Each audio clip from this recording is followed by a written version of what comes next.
नमस्कार दोस्तों। तमाम लोग पूछते हैं कि आखिर नरेंद्र मोदी बीजेपी की जीत की वजह क्या है।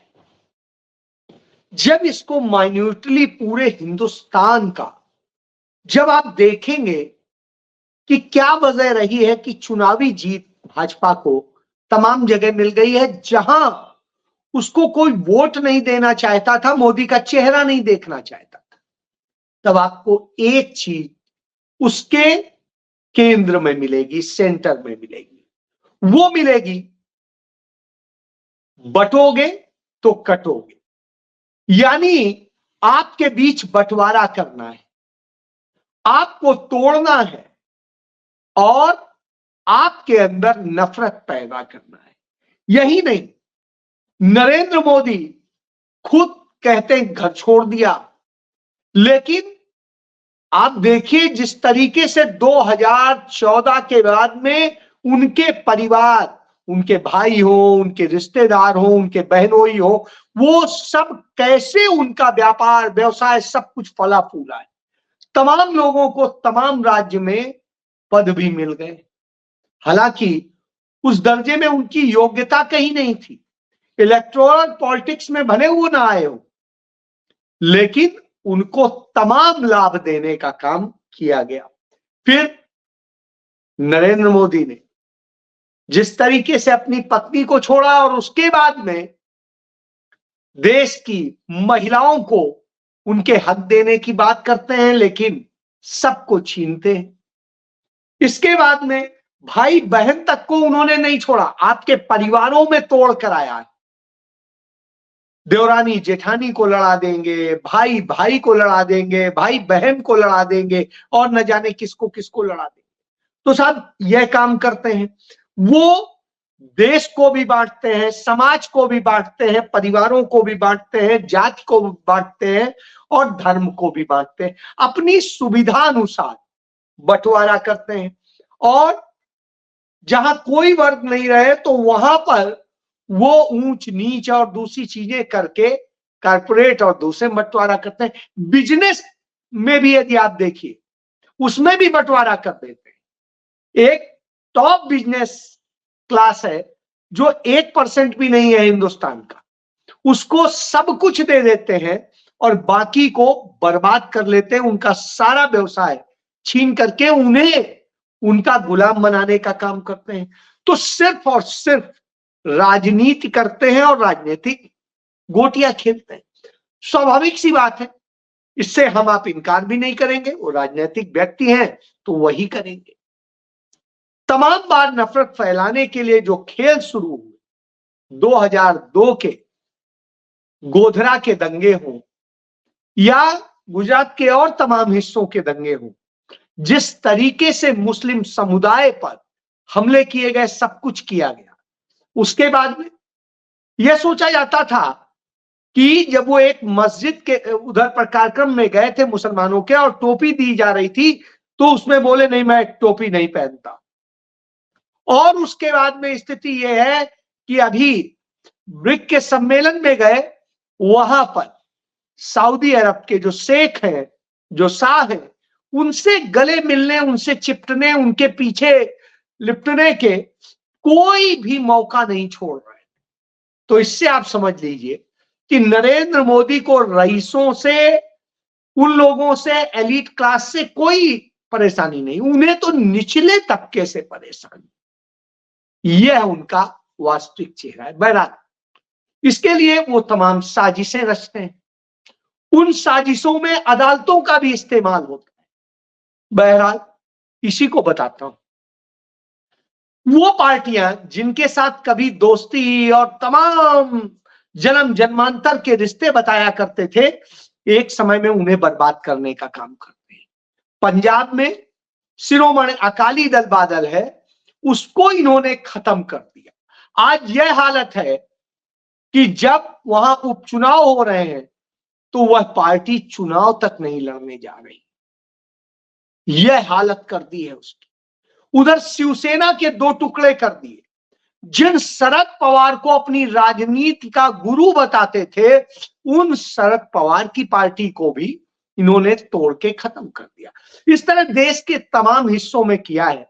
बहरहाल अभी मैं महाराष्ट्र की बात कर लेता हूं। महाराष्ट्र में शरद पवार की पार्टी को तोड़ा। शरद पवार ने उसके खिलाफ कोर्ट में, सुप्रीम कोर्ट में याचिका करी कि हमारा चुनाव चिन्ह और दूसरी चीजें जो उनके भतीजे को दे दी गई है, जो नकली एनसीपी है, यह गलत है। हमारा चुनाव निशान जो चुनाव आयोग ने उन्हें दे दिया है वो हमें अलॉट किया है। बहरहाल जैसा कि उम्मीद की जाती है इस देश की अदालतों से, वही होता है।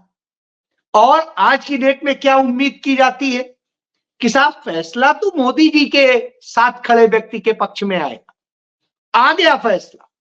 जस्टिस सूर्यकांत है, यही हरियाणा में हिसार के रहने वाले हैं, और भाजपा और जो है इंडियन नेशनल लोकदल, इनेलो की जो ज्वाइंट सरकार हुआ करती थी, उसी सरकार ने उन्हें एडवोकेट जनरल बनाया था। उसी सरकार ने इनका नाम बाद में हाई कोर्ट के जस्टिस के लिए प्रपोज किया था।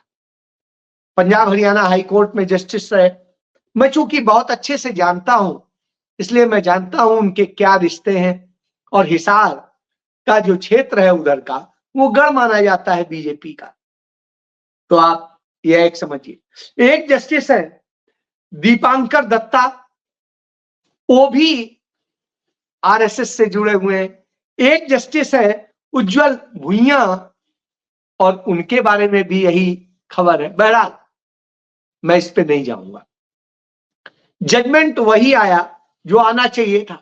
कहा गया नहीं, घड़ी चुनाव निशान जो एनसीपी का होता था वो शरद पवार को नहीं मिलेगी, उनके भतीजे को मिलेगी। और इस पर हम आगे जब सुनवाई करेंगे तब करेंगे।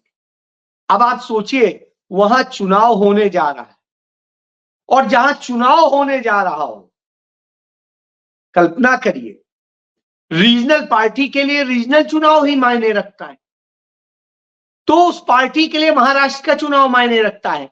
यदि महाराष्ट्र चुनाव के पहले उनका चुनाव निशान उन्हें नहीं मिला, तो फिर फायदा क्या हो? तो यह इस बात का बताता है कि उन्होंने किस तरीके से वह खेल कर दिया जो मोदी चाहते थे, और वही फैसला आ गया। तो अब आप समझिए कि फैसला यही है कि साहब शरद पवार को घड़ी नहीं मिलेगी। ये वही स्थिति है कि हम यूपी में कहें समाजवादी पार्टी को साइकिल नहीं मिलेगी, तो साहब घड़ी नहीं मिली। बहरहाल जब इसकी बात हो रही तो और बात कर लेते हैं। समाजवादी पार्टी और कांग्रेस का अलायंस ठीक ठाक चल रहा है। निश्चित रूप से यूपी के विधानसभा का चुनाव है, उसमें कांग्रेस को बहुत बड़ा इंटरेस्ट नहीं है, लेकिन कांग्रेस पार्टी भी ये चाहती थी कि उसके भी प्रत्याशी उतरे। बहरहाल दोनों दलों के शीर्ष नेताओं की चर्चा हुई। उस चर्चा में आया कि अभी तो यह चुनाव जीतना जरूरी है। यदि हम इसमें पढ़ेंगे कि ये सीट, तो आज की डेट में इससे कोई राजनीतिक स्थिति बदलने वाली नहीं है यूपी में, लेकिन संदेश गलत चला जाएगा। कांग्रेस पार्टी चूंकि राष्ट्रीय पार्टी है, उसने कहा ठीक है, कोई बात नहीं, समाजवादी पार्टी सभी 10 सीटों पे चले, लड़े, हम उसका समर्थन करेंगे, हम चुनाव नहीं लड़ेंगे। क्योंकि जब सीटों का यदि बंटवारा होगा तो फिर दोनों के सम्मान के मुताबिक होगा, और नहीं तो हमें भी कोई इंटरेस्ट नहीं है इस चुनाव में। कांग्रेस पार्टी का यह कहना था, निश्चित रूप से समाजवादी पार्टी के स्टेक्स हैं यूपी में, तो उनके लिए लोकल ये जरूरी भी था। अब इस पर भाजपा और उनके गोदी मीडिया फैलाने लगे, अरे कांग्रेस को तो एक को सीट नहीं दी, कांग्रेस को तो साइकिल का हत्था नहीं पकड़ने दिया, कांग्रेस को तो ये नहीं किया। यदि कांग्रेस खड़ी हो जाएगी तो समाजवादी पार्टी क्या कर लेगी?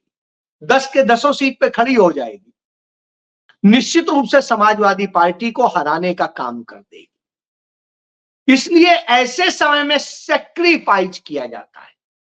यह संदेश दे रही है कांग्रेस पार्टी उस आम आदमी पार्टी को भी और समाजवादी पार्टी को भी कि देखिए, जब आप ऐसी हरकत करते हैं तो आप नुकसान करते हैं, अपना भी दूसरे का भी।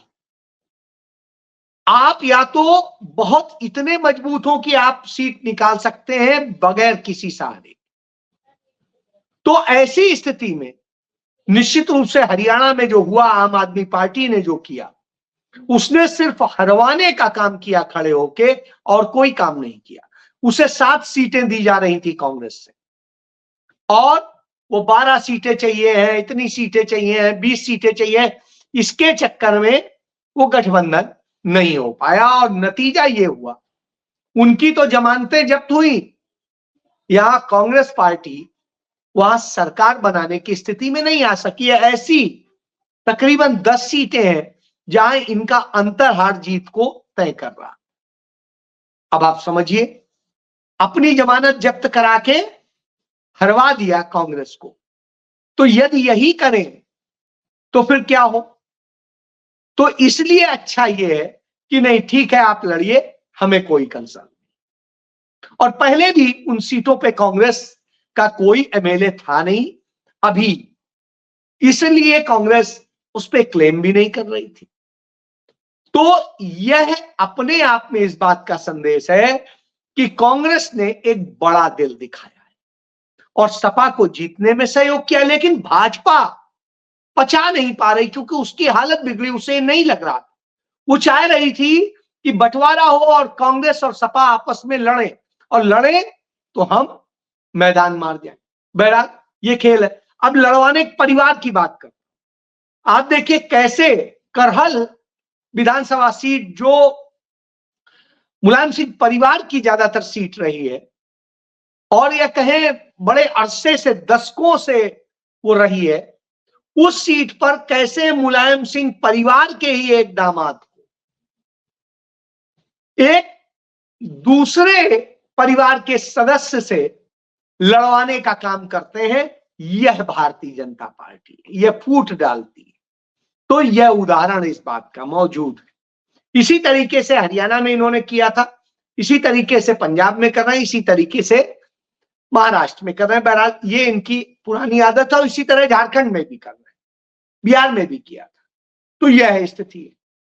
बहरहाल उससे कोई फर्क नहीं पड़ता है, जिसको जो करना है वो करता रहे। लेकिन जो हम उम्मीद करते हैं, वो उम्मीद ये करते हैं कि कैसे चीजों को किया जाना चाहिए, इस पर लेकर के सुप्रीम कोर्ट है हमारी, वो सुप्रीम कोर्ट कोई भी फैसला देने के पहले नरेंद्र मोदी की तरफ देखती है।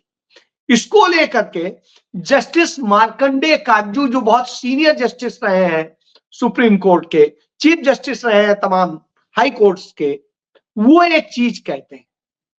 जब वो सुप्रीम कोर्ट के जस्टिस हुआ करते थे, तब डीवाई चंद्रचूड़, जो इस समय चीफ जस्टिस ऑफ इंडिया है, वो हुआ करते थे चीफ जस्टिस या जस्टिस हुआ करते थे। तो इसको लेके मार्कंडेय काटजू ने एक बड़ी बात कही। उन्होंने ऑन कैमरा ये बात कही कि जस्टिस चंद्रचूड़ जब इलाहाबाद हाई कोर्ट में जस्टिस थे, चीफ जस्टिस थे, तब हर शनिवार को और रविवार को दिल्ली में सुप्रीम कोर्ट का जज बनने के लिए लॉबिंग करने आते। अब आप समझिए, और यही वजह है जस्टिस चंद्रचूड़ को अटल बिहारी वाजपेयी ने की सरकार में एडिशनल सॉलिसिटर जनरल बनाया गया था। अटल बिहारी वाजपेयी की सरकार के दौरान उन्हें बॉम्बे हाई कोर्ट में जज बनाया गया था, और 2016 में नरेंद्र मोदी ने उन्हें सुप्रीम कोर्ट का जस्टिस बनाया, और फिर चीफ जस्टिस बने। बहरहाल 8 नवंबर को उनका आखिरी वर्किंग डे है। चूंकि उन्होंने खुद पूछा था कि इतिहास मुझे कैसे लिखेगा, तो आजकल उनका मूल्यांकन हर जगह हो रहा है, न्यायपालिका में भी हो रहा है, तमाम जगह हो रहा है। इसी पे राम जन्मभूमि और बाबरी मस्जिद मामले का जो डिस्प्यूट था, वो भूमि के टाइटल का था, यानी किसकी भूमि है इस पर था। लेकिन जो फैसला सुनाया गया, उस बेंच के वो भी सदस्य थे, उस फैसले में टाइटल पे तो बात ही नहीं हुई, बातें इधर उधर की हुई और फैसला आया। उस फैसले में साहब कहा कि अब मस्जिद चूंकि टूट चुकी है, ये हिंदुओं के आस्था का विषय है, इसलिए ठीक है, इस बात का कोई सबूत नहीं है कि यहां पर पहले मंदिर था, लेकिन ये आस्था का विषय है, मस्जिद अब कहीं भी बन जाएगी तो कोई फर्क नहीं पड़ेगा क्योंकि टूट चुकी है, और मंदिर चूंकि यही जगह कही जाती है राम जन्म हुआ था, विश्वास किया जाता है, इसलिए उसे ही दे दिया जाए और मस्जिद के लिए डबल जमीन दे दी जाए वहां से थोड़ी दूरी पर, यह स्थिति। तो इस तरह का फैसला, इसको खुद चंद्रचूड़ ने अपने गांव में स्वीकार कर लिया कि उन्होंने यह फैसला कानून के अनुसार नहीं, भगवान के सामने बैठ के समाधान के तौर पे निकाला। जज लोया की हत्या हुई थी, उस मामले में भी जो फैसले में लीपापोती की गई थी, वहां भी साहब थे पेगासस मामले में भी जब सुनवाई हो रही थी और उसको लेकर के जांच करने की बात थी और सब कुछ थी, उसमें भी थे और वहां भी कुछ नहीं हुआ। नीट पेपर लीक के मामले में भी हमने देख लिया, यह बात सारी तथ्य सामने आ गए कि गड़बड़ी हुई, सब कुछ हुआ, लेकिन साहब कोई पेपर रद्द नहीं हुआ, कोई कार्रवाई किसी पर नहीं हुई और सब ठंडे बस्ते में, बच्चों के भविष्य गए गर्त में।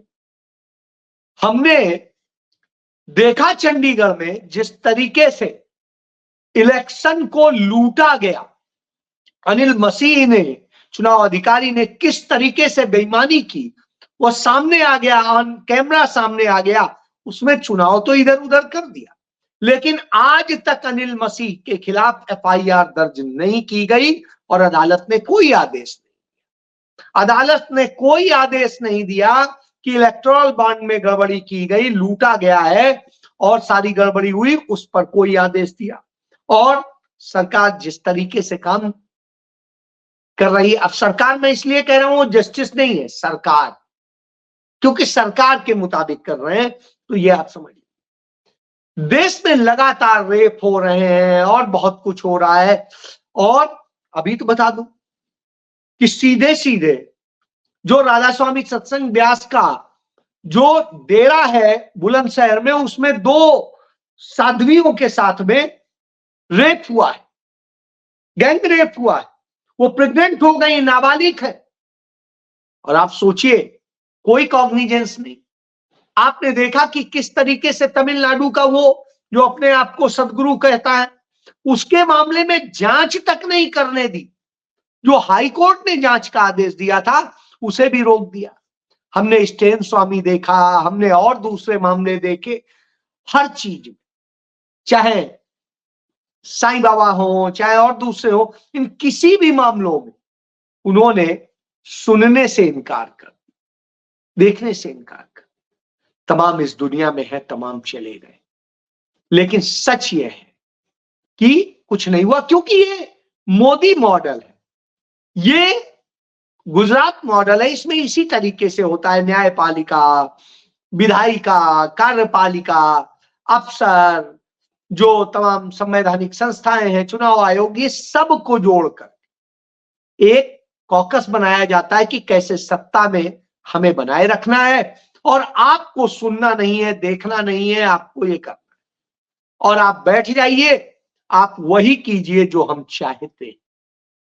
हमारे आंखों के इशारे आपका फैसला सुनिश्चित करेंगे, इसलिए हो रहा है। इसी बात के खिलाफ कांग्रेस लड़ाई लड़ रही, इसीलिए वो इंडिया गठबंधन के तमाम साथियों के लिए लिबरल हो जाती है, उन्हें अधिक सीट देने के लिए। झारखंड में कांग्रेस ने अपनी कुछ सीटें छोड़ी, जेएमएम से भी छुड़वाई, इसी तरीके से उसने महाराष्ट्र में अपने खुद छोड़ी और अपने साथियों से भी छुड़वाई कि छोड़िए, कुछ साथियों को दीजिए, क्योंकि यह चुनाव देश के लिए लड़ना है, इंडिया के लिए लड़ना है, ये चुनाव अपने सिर्फ स्वार्थ के लिए नहीं लड़ना। तो यह अंतर है दोनों में, एक बांटने का काम कर रहा है, एक जोड़ने का काम कर रहा है, त्याग करने का काम कर रहा है। इसीलिए राहुल गांधी, गांधी परिवार आज भी 150 साल के बाद भी उतना ही महत्वपूर्ण है, समीचीन है। जितना वो 19वीं शताब्दी में था उतना ही 21वीं शताब्दी में। यह कारण, क्योंकि बाकी आए और चले गए। जय